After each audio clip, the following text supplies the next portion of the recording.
Good morning everyone, welcome back to my channel. स्वागत है आप सभी का एक बार फिर से हमारे डेली करंट अफेयर के सेशन में। लास्ट वीडियो जब मैंने अपलोड किया था तब आपसे कहा था कि प्लीज़ वीडियो एंड तक ज़रूर देखिएगा। आज भी मैं वही आपसे कहना चाहूँगा, क्योंकि आज जो हमने वीडियो के लास्ट में कुछ क्वेश्चन ऐड किए हैं, जो आपके होमवर्क के क्वेश्चन हैं, वो आपके लिए काफ़ी इंपॉर्टेंट हैं। साथ ही साथ जो पिछले वीडियो में हमसे कमियाँ रह गई थी वो आपको इस वीडियो में नहीं देखने को मिलेंगी। तो चलिए शुरू करते हैं आज का वीडियो। तो डिस्कस कर लेते हैं अपने पहले क्वेश्चन को। राष्ट्रीय स्वयं सेवक संघ यानी आरएसएस के नए महासचिव कौन बने हैं? आपके ऑप्शन हैं ए प्रकाश गुप्ता, बी विक्रम भट्ट, सी राकेश सिंह, डी दत्तात्रेय होसबोले। तो जो आपका करेक्ट आंसर है वो है आपका option number D, Dattatreya Hosabale. Important point देख लेते हैं। दत्तात्रेय होसबोले किसको रिप्लेस करेंगे यानी किसकी जगह लेंगे? तो आपका आंसर बनेगा सुरेश जोशी। ठीक है, आरएसएस के दत्तात्रेय होसबोले से पहले महासचिव कौन थे? तो सुरेश जोशी। ठीक है, अब वर्तमान में कौन बने हैं अभी हाल ही में? तो आपका आंसर बनेगा दत्तात्रेय होसबोले। अगर हम बात करें आरएसएस की, तो इसकी फुल फॉर्म होती है राष्ट्रीय स्वयंसेवक संघ। इसकी स्थापना 27 सितंबर 1925 को की गई थी। इसका मुख्यालय नागपुर में है। इसके संस्थापक के.बी. हेडगेवर। लीडर की अगर हम इसकी बात करें तो मोहन भागवत। महासचिव की इसकी बात करें तो अभी आपको हमने बताया कि इसके हाल ही में अभी महासचिव नियुक्ति किए गए हैं दत्तात्रेय होसबोले। टॉप 5 पार्टी के अध्यक्ष की अगर हम बात करें तो भारतीय जनता पार्टी के अध्यक्ष जो आपके बीजेपी के अध्यक्ष हैं वो हैं जेपी नड्डा। वहीं अगर हम बात करें बीएसपी यानी बहुजन समाज पार्टी के अध्यक्ष की, तो आपका आंसर बनेगा मायावती। भारतीय राष्ट्रीय कांग्रेस आईएनसी के अध्यक्ष की बात करें तो Sonia Gandhi. National People's Party यानी एनपीपी के अध्यक्ष की अगर हम बात करें तो कोनराड संगमा। आम आदमी पार्टी आप के अध्यक्ष की अगर हम बात करें तो अरविंद केजरीवाल। ये आपको ध्यान रखने हैं, ये कुछ टॉप 5 पार्टियों के अध्यक्षों के नाम दिए हैं। नेक्स्ट क्वेश्चन हमारा है सेकंड नंबर। किस राज्य की सरकार ने एनीमिया और कुपोषण से निपटने के लिए सामर अभियान को शुरू किया है? आपके ऑप्शन हैं option A Jharkhand, option B Bihar, option C Uttar Pradesh, option D Gujarat. जो आपका करेक्ट आंसर बनेगा वो है option number A Jharkhand. Jharkhand से रिलेटेड कुछ इंपॉर्टेंट पॉइंट डिस्कस कर लेते हैं। झारखंड सरकार ने एनीमिया और कुपोषण से निपटने के लिए सामर अभियान, सामर कैंपेन लॉन्च किया है। सामर का पूर्ण स्वरूप यानी सामर की फुल फॉर्म आपकी होती है strategic action for alleviation of malnutrition and anaemia reduction. इस अभियान का मुख्य उद्देश्य एनीमिया से ग्रसित महिलाओं एवं कुपोषित बच्चों की पहचान करना और राज्य के विभिन्न विभागों के बीच समन्वय स्थापित करना है, ताकि राज्य में कुपोषण की समस्या को खत्म किया जा सके। बात करें अगर हम झारखंड की, तो इसकी स्थापना 15 नवंबर 2000 को हुई थी। इसकी राजधानी सभी को पता है, झारखंड की राजधानी रांची। झारखंड के अगर हम मुख्यमंत्री की बात करें तो हेमंत सोरेन यहाँ के मुख्यमंत्री हैं झारखंड मुक्ति मोर्चा के। ठीक है, झारखंड के अगर हम गवर्नर की बात करें द्रौपदी मुर्मू। झारखंड के मुख्य न्यायाधीश का नाम रवि रंजन। झारखंड के 5 पड़ोसी राज्य, ये आपके हैं, ये जीके से रिलेटेड क्वेश्चन है आपके। झारखंड के 5 पड़ोसी राज्य बिहार, उत्तर प्रदेश, पश्चिम बंगाल, उड़ीसा, छत्तीसगढ़। झारखंड की लोकसभा सीट 14, राज्यसभा सीट 6, विधानसभा सीट 81। कर्क रेखा भारत के झारखंड राज्य से होकर गुजरती है और कर्क रेखा भारत के 8 राज्यों से होकर निकलती है। ये 8 राज्य आप देख लें कौन कौन से हैं। पहला है आपका गुजरात, दूसरा है राजस्थान, तीसरा है मध्य प्रदेश, चौथा छत्तीसगढ़, पांचवा झारखंड, छठा पश्चिम बंगाल, सातवां त्रिपुरा और मिजोरम। ये आपके 8 राज्य हैं जो कर्क रेखा जिन राज्यों से होकर गुजरती है। ठीक है, आपसे डायरेक्टली जीके का क्वेश्चन बनता है कि भारत के कितने राज्यों से होकर कर्क रेखा गुजरती है, तो आपका आंसर बनेगा 8। इसकी ट्रिक भी है याद रखने की, वो आपको बाद में बताएंगे। अगर हम बात करें टॉप 5 अभियान की, तो मध्य प्रदेश की सरकार ने अभी हाल ही में शिशु मृत्यु दर को कम करने के लिए सांस अभियान शुरू किया है। कौन सा अभियान? सांस अभियान शुरू किया है। आप चाहें तो सास की फुल फॉर्म नोट कर सकते हैं। सास की फुल फॉर्म आपकी होती है सोशल, एस फॉर सोशल। ठीक है, मैं शॉर्ट में लिख रहा हूँ, आप चाहें तो नोट कर लें। Social awareness and action to neutralise note कर लीजिए। Pneumonia successfully. Social awareness and action to neutralise pneumonia successfully, ये आपकी सांस की फॉर्म होती है। तो इलेक्ट्रिक वाहनों को बढ़ावा देने के लिए दिल्ली की सरकार ने स्विच दिल्ली अभियान शुरू किया। पल्स पोलियो अभियान 2021 को रामनाथ कोविंद ने शुरू किया है। सुपोषित माह अभियान को राजस्थान की सरकार ने शुरू किया है। एक जिला एक शिल्प अभियान को मध्य प्रदेश सरकार ने शुरू किया है। ये जो आपकी स्कीम्स होती हैं किसी भी राज्य से रिलेटेड या सेंट्रल गवर्नमेंट से रिलेटेड, ये आपके लिए बहुत इंपॉर्टेंट होती है। एग्ज़ाम के पॉइंट ऑफ व्यू से डायरेक्टली एग्ज़ाम में क्वेश्चन बनता है कि किस राज्य की सरकार ने स्कीम दी होगी आपको क्वेश्चन में, और पूछ लेगा ये स्कीम किस राज्य की सरकार द्वारा लॉन्च की गई। तो आपको ध्यान में रखना है कौन सी राज्य की सरकार ने कौन सी स्कीम अभी हाल ही में लॉन्च की है। ठीक है, चाहें तो आपका स्क्रीनशॉट भी ले सकते हैं। अगला हमारा जो नेक्स्ट क्वेश्चन है, क्वेश्चन नंबर 3, तो चमेली देवी पुरस्कार 2020 से किसे सम्मानित किया गया है? तो आपके आंसर आपके सामने हैं। ए नीतू सिंह, बी सुमित्रा महाजन, सी गौरी सामंत, डी सृष्टि गोस्वामी। तो जो आपका करेक्ट आंसर बनेगा वो बनेगा option number A Neetu Singh. The media foundation ने वर्ष 2020 के लिए उत्कृष्ट महिला पत्रकार की श्रेणी में वरिष्ठ संवाददाता नीतू सिंह को चमेली देवी पुरस्कार से सम्मानित किया है। नीतू सिंह को यह पुरस्कार यौन हिंसा से संबंधित 2020 में प्रकाशित उनकी खबरों के लिए दिया गया है।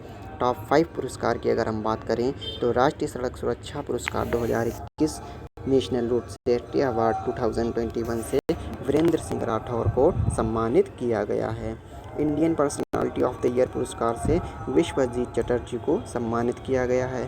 स्कॉच चैलेंज पुरस्कार से जनजातीय मामलों के मंत्रालय को सम्मानित किया गया है। ये आपको ध्यान में रखना है। वहीं अगर हम बात करें नेल्सन मंडेला विश्व मानवतावादी पुरस्कार से किसको सम्मानित किया, तो आपका आंसर बनेगा रवि गायकवाड़ को नेशनल मंडेला विश्व मानवतावादी पुरस्कार से सम्मानित किया गया। वहीं अगला पॉइंट है हमारा, वार टाइम गैलेंट्री अवार्ड से के पलानी को सम्मानित किया गया है। ये चीज़ आपको याद रखनी है कि कौन सा अवार्ड किसको दिया गया। अगला जो हमारा क्वेश्चन है, क्वेश्चन नंबर 4, किस राज्य की सरकार ने मुख्यमंत्री चिरंजीवी योजना को शुरू किया है? आपके ऑप्शन हैं, option A Madhya Pradesh, option B Rajasthan, option C Andhra Pradesh, option D Gujarat. तो जो आपका करेक्ट आंसर बनेगा वो होगा ऑप्शन बी राजस्थान। राजस्थान के मुख्यमंत्री अशोक गहलोत ने घोषणा की है कि बहुप्रतीक्षित सार्वभौमिक स्वास्थ्य योजना, जिसे मुख्यमंत्री चिरंजीवी योजना कहा जाता है, शुरू की जाएगी। इस योजना के तहत राजस्थान में सभी परिवारों को एक कैशलेस स्वास्थ्य सेवा प्रदान की जाएगी और परिवारों को 5 लाख रुपए तक की स्वास्थ्य सेवाएं भी प्रदान की जाएंगी। बात करें अगर हम राजस्थान की, तो राजस्थान की राजधानी जयपुर, ठीक है, जयपुर को पिंक सिटी भी बोलते हैं। राजस्थान के मुख्यमंत्री अशोक गहलोत कांग्रेस पार्टी से हैं। राजस्थान के गवर्नर कलराज मिश्रा। अगर राजस्थान के मुख्य न्यायाधीश की अगर हम बात करें तो इंद्रजीत मोहंती, ठीक है, इंद्रजीत मोहंती। राजस्थान के 5 पड़ोसी राज्यों की अगर हम बात करें तो मध्य प्रदेश, गुजरात, हरियाणा, उत्तर प्रदेश और पंजाब। राजस्थान की लोकसभा सीट हैं 25, राज्यसभा सीट हैं 10 और विधानसभा सीट हैं 200। भारत का सबसे बड़ा रेगिस्तान थार रेगिस्तान, यह भी राजस्थान में ही स्थित है। कर्क रेखा भारत के राजस्थान राज्य से होकर गुजरती है। हम डिस्कस कर चुके हैं कि कर्क रेखा आपके भारत के 8 राज्यों से होकर गुजरती है, ठीक है। ये जो आपका तीसरा पॉइंट दिया हुआ है, सबसे बड़ा भारत का रेगिस्तान तो थार है, लेकिन विश्व का अगर पूछ लिया जाए सबसे बड़ा रेगिस्तान, तो आपका आंसर बनेगा सहारा। कहाँ पे है आपका? अफ्रीका में, ठीक है, कहाँ पे? अफ्रीका सिचुएटेड है। बात कर लेते हैं टॉप 5 योजनाओं की। तो गोधन न्याय योजना को छत्तीसगढ़ की सरकार ने शुरू की है। हम आपसे यही रिक्वेस्ट करना चाहेंगे कि प्लीज़ इसका स्क्रीनशॉट ले लीजिए या फिर आप इसको कॉपी पे नोट कर सकते हैं, क्योंकि ये आपके लिए बहुत इंपॉर्टेंट योजनाएं जितनी भी हैं ये आपको एक अलग पेज पे आपको नोट करनी होती हैं स्टेट वाइज। ठीक है, किस राज्य की सरकार ने कौन सी योजना लॉन्च की। तो इंदिरा रसोई योजना को राजस्थान की सरकार ने शुरू की है। दीदी वाहिनी सेवा योजना को मध्य प्रदेश की सरकार ने शुरू की है। सुपोषित माँ अभियान को राजस्थान की सरकार ने शुरू की है। किसान मित्र योजना को हरियाणा की सरकार ने शुरू की है। ये टॉप 5 योजना है। प्लीज़ आप इसका स्क्रीनशॉट या फिर इसको अपनी कॉपी पे नोट लीजिए। तो चलिए बढ़ते हैं अगले क्वेश्चन पे, जो हमारा क्वेश्चन नंबर है 5। इसका आंसर देने से पहले मैं आपसे पिछले वीडियो से रिलेटेड कुछ क्वेश्चन इसमें पूछूंगा, तो आप ध्यान रखिएगा। तो आपको हम आंसर देने से पहले बता दें, लास्ट वीडियो जिन्होंने देखा है वो जानते होंगे, हमने डिस्कस किया था 20 मार्च को आपके 2 दिवस सेलिब्रेट किए जाते हैं। ठीक है, आपका जो पहला है वो है वर्ल्ड स्पैरो डे, यानी विश्व गौरैया दिवस आपका कब मनाया जाता है। वर्ल्ड स्पैरो डे वो 20 मार्च को। और आपका इसी दिन आपका इंटरनेशनल डे ऑफ हैप्पीनेस। ठीक है, इंटरनेशनल डे ऑफ हैप्पीनेस ये भी आपका कब सेलिब्रेट किया जाता है, 20 मार्च को। जो इस क्वेश्चन का आंसर बनेगा वो भी आपका बनेगा 20 मार्च। तो आपका इस तरीके से होगा, 20 मार्च को 3 दिन आपके सेलिब्रेट किए जाते हैं। विश्व मुख स्वास्थ्य दिवस, विश्व गौरैया दिवस, और लास्ट है जो वो है आपका इंटरनेशनल डे ऑफ हैप्पीनेस, यानी अंतर्राष्ट्रीय विश्व खुशहाली दिवस। ठीक है, ये 3 दिवस आपके 20 मार्च को ही सेलिब्रेट किए जाते हैं। आप हमें कमेंट में बताइएगा कि किस मार्च को कौन सा दिवस सेलिब्रेट किया जाता है। आपके लिए होमवर्क का क्वेश्चन है, आप हमें कमेंट करके बताना ना भूलें। इम्पॉर्टेंट पॉइंट देख लेते हैं इससे रिलेटेड। तो विश्व मुख स्वास्थ्य दिवस हर साल 20 मार्च को मनाया जाता है। यह दिवस अच्छे मुख स्वास्थ्य के लाभों को उजागर करने, मुख रोगों के बारे में जागरूकता और मौखिक स्वच्छता के रखरखाव को बढ़ावा देने के लिए मनाया जाता है। विश्व मुख स्वास्थ्य दिवस 2021 की थीम है आपकी B proud of your mouth. B proud of your mouth. Easy से बहुत आसानी से ये थीम आपको याद रहेगी कि विश्व मुख दिवस 2021 की थीम आपसे पूछ ले तो आप आसानी से आंसर कर देना कि be proud of your mouth. फरवरी महीने के महत्वपूर्ण दिवस लास्ट वीडियो में हमने डिस्कस किए थे, एक बार और देख लेते हैं, रिवीजन हो जाएगा हमारा। तो विश्व आर्द्रभूमि दिवस 2 फरवरी, थीम थी इसकी वेटलैंड एंड वाटर। विश्व कैंसर जागरूकता दिवस 4 फरवरी, थीम थी इसकी I am and I will. विश्व दलहन दिवस 10 फरवरी, थीम थी इसकी nucleus seeds for sustainable future. विज्ञान में महिलाओं व बालिकाओं के लिए अंतर्राष्ट्रीय दिवस मैं जल्दी इसलिए डिस्कस करना हूँ क्योंकि लास्ट वीडियो में हम ये सब डिस्कस कर चुके हैं। ठीक है, तो इसको जल्दी से डिटेल में नहीं डिस्कस करेंगे, आसानी से जल्दी इसको देते हैं। तो विश्व रेडियो दिवस 13 फरवरी, थीम थी इसकी न्यू वर्ल्ड न्यू रेडियो। अंतर्राष्ट्रीय मातृभाषा दिवस 21 फरवरी, थीम इसकी आप देख सकते हैं जैसे लिखी हुई है, fostering multilingualism for inclusion and education and society. राष्ट्रीय विज्ञान दिवस 28 फरवरी, इसकी थीम की अगर हम बात करें तो फ्यूचर ऑफ एसटीआई की फुल फॉर्म होती है science technology and innovation. Impacts on education skill and work. हाँ, जो हमारा छठा क्वेश्चन है वो इम्पॉर्टेंट है आपके लिए। 11वां hockey India sub junior women national championship 2021 का खिताब किस राज्य ने जीता है। आपके ऑप्शन हैं, option A Bihar, option B Gujarat, option C Jharkhand या ऑप्शन डी हरियाणा। तो जो आपका करेक्ट आंसर बनेगा इस क्वेश्चन का वो बनेगा option D Haryana. Important point की अगर हम बात करें हरियाणा से रिलेटेड, तो हरियाणा ने झारखंड को 4-3 से हराकर 11वां hockey India sub junior women national 2021 का खिताब अपने नाम कर लिया है। आपको विनर के साथ साथ ये भी याद रखना है कि हरियाणा ने किसको हराया। ठीक है, तो आपको याद रखना है झारखंड को 4-3 से हराकर हॉकी इंडिया का 11वां hockey India sub junior women national 2021 का खिताब अपने नाम किया है। ठीक, और इस टूर्नामेंट में उत्तर प्रदेश की टीम उड़ीसा को हराकर तीसरे नंबर पर रही। टॉप 5 विजेता चैंपियनशिप की अगर हम बात करें तो यूक्रेन कुश्ती टूर्नामेंट 2021 का खिताब विनेश फोगाट जो भारतीय महिला हैं उन्होंने जीता। खो खो फेडरेशन इंडिया द्वारा आयोजित super league kho kho championship 2021 का खिताब पहाड़ी बिल्लास ने जीता है। 10वीं राष्ट्रीय आइस हॉकी प्रतियोगिता नेशनल आइस हॉकी चैंपियनशिप यानी ITBP ने जीती है। ठीक है,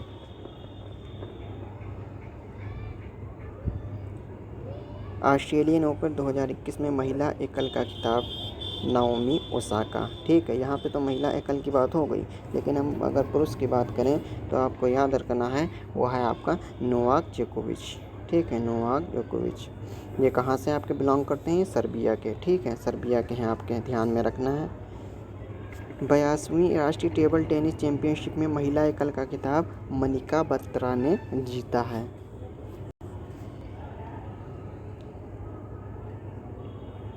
अगला जो हमारा क्वेश्चन है, क्वेश्चन नंबर 7, अंतर्राष्ट्रीय आर्थिक संबंधों पर भारतीय अनुसंधान परिषद का निदेशक एवं मुख्य कार्यकारी यानी डायरेक्टर एंड चीफ एग्जीक्यूटिव किसे नियुक्त किया गया है? आपके ऑप्शन हैं, option A Vikas Gupta, option B Deepak Mishra, option C V Muralidhar, option D Chinmay Tumbe. तो जो आपका करेक्ट आंसर बनेगा वो बनेगा option B Deepak Mishra. Option D Deepak Mishra.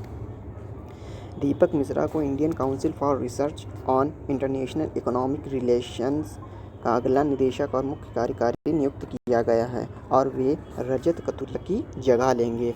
ये आपको याद रखना है कि वो किसको रिप्लेस करेंगे, तो ये भी आपको ध्यान में रखना है, रजत कथुरिया को रिप्लेस करेंगे दीपक मिश्रा। ठीक है, ICRIER की अगर हम बात करें तो इसकी फुल फॉर्म होती है Indian Council for Research on International Economic relations. Indian Council for Research on International Economic relations अंतर्राष्ट्रीय आर्थिक संबंधों पर अनुसंधान के लिए गठित भारतीय परिषद। ठीक है, निदेशक और मुख्य कार्यकारी इसके कौन है? डॉक्टर रजत कथुरिया। रिप्लेस किसको किया इन्होंने? तो आपका आंसर बनेगा, ये हैं आपके हाल ही में कौन नियुक्त किए गए हैं आपके, तो आपका आंसर बनेगा डॉक्टर रजत कथुरिया को कौन रिप्लेस करेंगे? तो याद रखना दीपक मिश्रा इनको रिप्लेस करेंगे। ठीक है, अभी इनकी अपॉइंटमेंट नहीं हुई है, तभी ये डाटा हमने लिया है। तो इनको रिप्लेस करेंगे नए, मतलब वर्तमान में अगर पूछें निदेशक मुख्य कार्यकारी अधिकारी तो आपका आंसर बनेगा दीपक मिश्रा। इनको किनको रिप्लेस किया? तो आपका आंसर बनेगा डॉक्टर रजत कथुरिया। मुख्यालय इसका नई दिल्ली में, इसकी स्थापना 1981 में हुई थी। एक बार और देख लेते हैं, ICRIER की full form Indian Council for Research on International Economic relations. चलिए बढ़ते हैं अपने अगले क्वेश्चन पे। उससे पहले हम आपको बता दें कि इसके अध्यक्ष प्रमोद भसीन, निदेशक एवं मुख्य कार्यकारी दीपक मिश्रा। ठीक है, दीपक मिश्रा।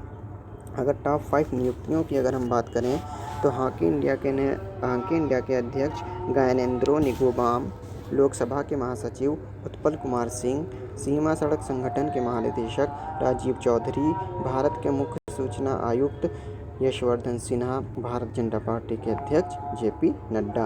आप इसका स्क्रीनशॉट ले सकते हैं। अगला क्वेश्चन हमारा है क्वेश्चन नंबर 8, किस देश में विश्व का सबसे बड़ा फ्लोटिंग सोलर फार्म बनाया जा रहा है? मोस्ट इम्पॉर्टेंट क्वेश्चन है। तो आपके ऑप्शन हैं Singapore, option B Norway, option C Australia, option D Japan. तो जो आपका करेक्ट आंसर है वो है ऑप्शन ए सिंगापुर।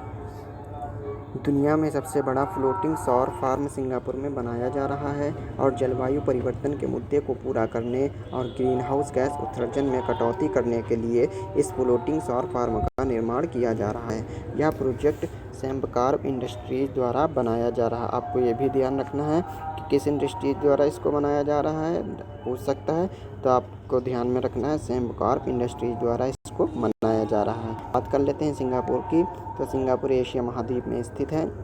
इसकी राजधानी सिंगापुर सिटी है। यहाँ की करेंसी सिंगापुर डॉलर है। यहाँ के राष्ट्रपति हलीमा याकूब, यहाँ की प्रधानमंत्री ली सीन लुंग। राष्ट्रपति की बात करें हलीमा याकूब, प्रधानमंत्री की अगर हम बात करें तो ली सीन लुंग। ठीक है, देख लेते हैं विश्व का सबसे बड़ा महाद्वीप कौन सा है? एशिया। सबसे बड़ा महासागर प्रशांत। सबसे बड़ा डेल्टा सुंदरबन। सबसे बड़ी नदी अमेजन। ठीक है, और सबसे बड़ा नहर स्वेज नहर। ठीक है, अगर सबसे लंबी नदी पूछें तब आपका आंसर बनेगा नील। ठीक है, अगर सबसे बड़ी पूछें तब आप आंसर करेंगे अमेजन। सुंदरबन डेल्टा किन नदियों के द्वारा बनाया जाता है? तो गंगा एवं ब्रह्मपुत्र। ठीक है, गंगा एवं ब्रह्मपुत्र नदी द्वारा इसको बनाया ये 2 नदियों के द्वारा बनता है, गंगा एवं ब्रह्मपुत्र। ठीक है, सबसे बड़ा महाद्वीप एशिया और सबसे छोटे महाद्वीप की अगर हम बात करें तो ऑस्ट्रेलिया। ठीक है, वहीं अगर सबसे बड़ा महासागर प्रशांत और सबसे बड़े छोटे महासागर की अगर हम बात करें तो आपका आंसर बनेगा आर्कटिक। ठीक है, याद रखिएगा, ये सभी को पता होंगे सबसे छोटे और सबसे बड़े विश्व में। तो बात कर लें, बस इसमें कंफ्यूज ना होना कि सबसे बड़ी नदी अमेज़न है। अगर सबसे लंबी पूछे या आपसे ऐसे भी पूछ सकता है कि बहाव की दृष्टि से सबसे बड़ी नदी कौन है, तब भी आपका आंसर बनेगा अमेज़न। नेक्स्ट क्वेश्चन हमारा है, अंकटाड द्वारा जारी वित्त वर्ष 2020-21 में भारत की जीडीपी कितने प्रतिशत रहने का अनुमान लगाया गया है। आपके ऑप्शन आपके स्क्रीन पे हैं। Option A 5%, option B 6%, option C 8%, option D 9%। जो आपका करेक्ट आंसर है वो है option A 5%। Important point, GDP होता क्या है। जीडीपी की पहले फुल फॉर्म देख लेते हैं, ग्रॉस डोमेस्टिक प्रोडक्ट, सकल घरेलू उत्पाद इसको हिंदी में कहते हैं। ठीक है, ग्रॉस डोमेस्टिक प्रोडक्ट, सकल घरेलू उत्पाद। किसी निश्चित चालू वर्ष में किसी राष्ट्र द्वारा उत्पादित समस्त वस्तुओं व सेवाओं के कुल मूल्य को सकल घरेलू उत्पाद कहते हैं। अगला वीडियो हम बनाएंगे जीडीपी से रिलेटेड, तब आपको हम डिटेल में बताएंगे कि जीडीपी क्या होता है और इसके और भी इससे रिलेटेड क्वेश्चन जो भी बनेंगे वो वहाँ पे हम डिस्कस कर लेंगे। बात कर लेते हैं अंकटाड की। तो United Nations conference on trade and development इसकी फुल फॉर्म होती है, आपको याद ही रखनी है। ये क्या होती है full form, United nation conference on trade and development. UNCTAD की फुल फॉर्म संयुक्त राष्ट्र व्यापार और विकास सम्मेलन हिंदी में इसको कहते हैं। ठीक है, इसकी स्थापना 30 दिसंबर 1964 को हुई थी। इसका मुख्यालय स्विट्ज़रलैंड के जिनेवा में है। ठीक है, स्विट्ज़रलैंड के जिनेवा में है। बस दो चीज़ें आप याद रखिएगा कि इसका हेडक्वार्टर और इसकी स्थापना, ये आपके लिए ज़रूरी हैं। फुल फॉर्म में आपसे इस तरीके से पूछ सकता है कि अंकटाड में सी का मतलब क्या होता है। तो जब आपको फुल फॉर्म याद होगी तभी आप बता पाएंगे कि हर लेटर का मतलब यहाँ इसमें क्या होता है। ठीक है, सेक्रेटरी जनरल, अगर अंकटाड के सेक्रेटरी जनरल की अगर हम बात करें तो मुखीसा कितुई अंकटाड की सेक्रेटरी जनरल हैं। जो हमारा आज का लास्ट क्वेश्चन है, क्वेश्चन नंबर 10, वो है टेस्ट क्रिकेट में दोहरा शतक बनाने वाले पहले अफगानिस्तानी खिलाड़ी कौन बने हैं। तो आपके ऑप्शन हैं रशीद खान, ये रशीद गलती से लिख गया, यहाँ पे राशिद होना चाहिए, राशिद खान। ठीक है, रहमत शाह, नूर अली या हशमतुल्लाह शाहिदी। ठीक है, हशमतुल्लाह शाहिदी। तो आपका जो करेक्ट आंसर बनेगा वो बनेगा option number D, Hashmatullah Shahidi. Afghanistan के हशमतुल्लाह शाहिदी टेस्ट क्रिकेट में अबू धाबी में जिम्बाब्वे के खिलाफ दोहरा शतक बनाने वाले पहले बल्लेबाज बने हैं। आपसे ये भी पूछ सकता है कि हशमतुल्लाह शाहिदी ने टेस्ट क्रिकेट में दोहरा शतक किस टीम के खिलाफ बनाया। तो आपको याद रखना है जिम्बाब्वे की कैपिटल हरारे। ठीक है, अगर बात करें आईसीसी की, तो विश्व में क्रिकेट मैच आईसीसी रेगुलेट करता है। आईसीसी की फुल फॉर्म होती है इंटरनेशनल क्रिकेट काउंसिल, अंतर्राष्ट्रीय क्रिकेट परिषद इसको हिंदी में बोलते हैं। इसकी स्थापना 15 जून 1909 में हुई थी। इसका मुख्यालय दुबई में है। इसके अध्यक्ष की बात करें तो ग्रेग बार्कले, और इसके सीईओ की बात करें तो मनु साहनी इसके सीईओ हैं। ठीक है, ये पॉइंट आपको याद रखने हैं। अब बात हो गई आईसीसी की। जब आईसीसी की बात हुई है तो बीसीसीआई की बात भी यहाँ पे हम कर लेते हैं। बीसीसीआई की पहले बात फुल फॉर्म होती है board of control for cricket council.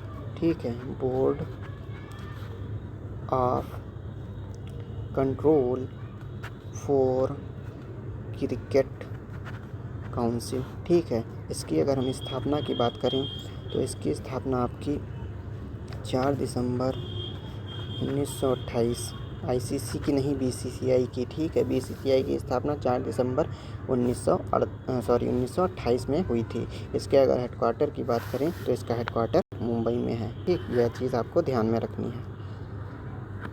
चलिए रिवीजन कर लेते हैं एक बार, जो हमने 10 क्वेश्चन डिस्कस किए हैं उसी का रिवीजन एक बार कर लें, फिर हम आपसे लास्ट में क्विज़ के जो क्वेश्चन हमने लिए हैं वो आपसे डिस्कस करेंगे। तो राष्ट्रीय स्वयंसेवक संघ इस तरीके से डिस्कस करें जिससे आपको आंसर बताने में आसानी हो। हाँ, तो राष्ट्रीय स्वयंसेवक संघ यानी आरएसएस के नए महासचिव कौन बने हैं। तो आंसर बनेगा दत्तात्रेय होसबोले। ठीक है, दत्तात्रेय होसबोले। अच्छा, आप ये बता सकते हैं कि इन्होंने किसको रिप्लेस किया है। अभी हमने पहले ही क्वेश्चन में डिस्कस किया था, तो प्लीज़ कमेंट करके बता दीजिएगा कि इन्होंने किसको रिप्लेस किया है। दूसरा है आपका, किस राज्य की सरकार ने एनीमिया और कुपोषण से निपटने के लिए सामर अभियान शुरू किया है? तो आपका आंसर बनेगा झारखंड। तीसरा है चमेली देवी पुरस्कार, चंबल की जगह पर चमला निकल गया, चमेली देवी पुरस्कार 2020 से किसे सम्मानित किया गया है? आपका आंसर बनेगा नीतू सिंह। किस राज्य की सरकार ने मुख्यमंत्री चिरंजीवी योजना को शुरू किया है? तो राजस्थान। विश्व मुख स्वास्थ्य दिवस कब मनाया जाता है? चलिए, इस आंसर देने से पहले मैं आपको बता दूं कि इसी दिन आपके 2 दिवस और भी सेलिब्रेट किए जाते हैं, हम डिस्कस कर चुके हैं, लेकिन इससे आपका क्या होगा, रिवीजन हो जाएगा। 20 मार्च का आंसर है, तो 20 मार्च को आपका विश्व गौरैया दिवस और विश्व खुशहाली दिवस भी इसी दिन आपका मनाया जाता है। क्वेश्चन नंबर 6 है हमारा, 11वां hockey India sub junior women national championship 2021 का खिताब किस राज्य ने जीता है? ठीक है, तो आपका आंसर बनेगा हरियाणा। किसको हराया? तो झारखंड। कितने से? 4-1 से, 4-3 से हराया झारखंड को हरियाणा ने। ठीक है, वहीं क्वेश्चन नंबर 7, अंतर्राष्ट्रीय आर्थिक संबंधों पर भारतीय अनुसंधान परिषद यानी ICRIER का निदेशक और मुख्य कार्यकारी यानी डायरेक्टर एंड चीफ एग्जीक्यूटिव किसे नियुक्ति किया है? तो आपका आंसर बनेगा दीपक मिश्रा। वहीं अगला है, किस देश में विश्व का सबसे बड़ा फ्लोटिंग सोलर फार्म बनाया जा रहा है? तब आपका आंसर बनेगा सिंगापुर। अंकटाड द्वारा जारी वित्त वर्ष 2020-21 में भारत की GDP कितने प्रतिशत रहने का अनुमान है? तो 5% आपका आंसर है। अगला जो हमारा लास्ट क्वेश्चन है, फिर हम डिस्कस करेंगे अपने क्विज़ के क्वेश्चन। ठीक है, टेस्ट क्रिकेट में दोहरा शतक बनाने वाले अफगानिस्तानी खिलाड़ी कौन बने हैं? तो जिम्बाब्वे के खिलाफ इन्होंने दोहरा शतक लगाया। कहाँ लगाया? अबू धाबी में। ठीक है, तो आप इनका नाम है अशफाकुल्ला शहीदी। तो डिस्कस कर लेते हैं ये क्वेश्चन। ये आपके होमवर्क के क्वेश्चन है, जो आपका बताना है कि इसका आंसर क्या होगा। अगले दिन यानी कि कल हम इसका आंसर आपको बताएंगे। ठीक है, तो क्वेश्चन जो हमारा है, किस राज्य में महासमृद्धि महिला सशक्तिकरण योजना लॉन्च की है? ऑप्शन आपकी स्क्रीन पे हैं। ए महाराष्ट्र, बी गुजरात, सी असम या डी केरल।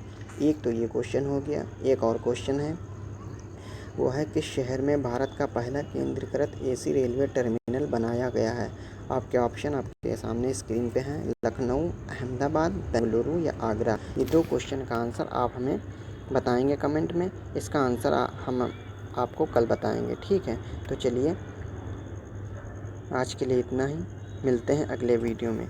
उससे पहले मैं आपको बता दूं कि प्लीज़ आप हमें कमेंट करके ये बताना ना भूला करिए कि आपको वीडियो कैसा लगा, क्योंकि अगर आप कमेंट नहीं करेंगे तो हमें पता कैसे चलेगा कि हमारे वीडियो में क्या कमियां रह गई हैं। अगर आप कमेंट करके बताएंगे कि ये कमी है, तो अगले वीडियो में हम वो कमी दूर करने की ज़्यादा से ज़्यादा कोशिश करेंगे, जिससे कि आपको जो है अगले दिन में की वीडियो में वो कमी देखने को ना मिले। तो समझ जाइएगा आप कि हम क्या कहना चाहते हैं। प्लीज़ कमेंट ज़रूर कर दिया करिए। लाइक आपकी मर्ज़ी के ऊपर है, जब अच्छा लगे तभी आप लाइक करिएगा। इसमें आपसे मैं नहीं कहूँगा कि लाइक ज़रूर करिए। शेयर और सब्सक्राइब भी वो भी आप पे डिपेंड करता है, लेकिन मैं एक चीज़ ज़रूर कहूँगा कि कमेंट आप ज़रूर कर दिया करिए, जिससे कि हमें पता चले कि हमारे वीडियो में क्या कमियाँ रह गई हैं। ठीक है, आज के लिए इतना ही। तब तक के लिए आप अपना ख्याल रखिए। मिलेंगे अगले वीडियो में डेली करंट अफेयर्स के सेशन के साथ। अगर हम बात करें इस आज के वीडियो की PDF की, तो वो आपको हमारे टेलीग्राम चैनल, जैसा कि आपको खुद दिख रहा होगा, मैंने ये लिंक डिस्क्रिप्शन में दे दी है। अब वहाँ पे आप आसानी से इस लिंक को ओपन कर लीजिएगा, जहाँ पे आपको इसकी वीडियो की PDF तो मिल ही जाएगी। बाकी जब आप टेलीग्राम चैनल पे हमारे ज्वाइन करेंगे, तो आप आप खुद ही देख लीजिएगा कि आपको वहाँ पे कितनी इंपॉर्टेंट चीज़ें PDF मटेरियल वगैरह सब आपको वहाँ पे प्रोवाइड कराई जाएंगी। तो टेलीग्राम चैनल की लिंक हमने दे दी है, जो आप देख सकते हैं। ये है हमारे टेलीग्राम चैनल की लिंक। ठीक है, आप हमें इंस्टाग्राम पे भी फॉलो कर सकते हैं। यूज़र ID हमारी ये है। चाहें तो आप हमें इंस्टाग्राम पे भी फॉलो कर सकते हैं। आज के लिए इतना ही। वीडियो को इंट तक देखने के लिए आपका बहुत बहुत धन्यवाद। Thanks for watching this video.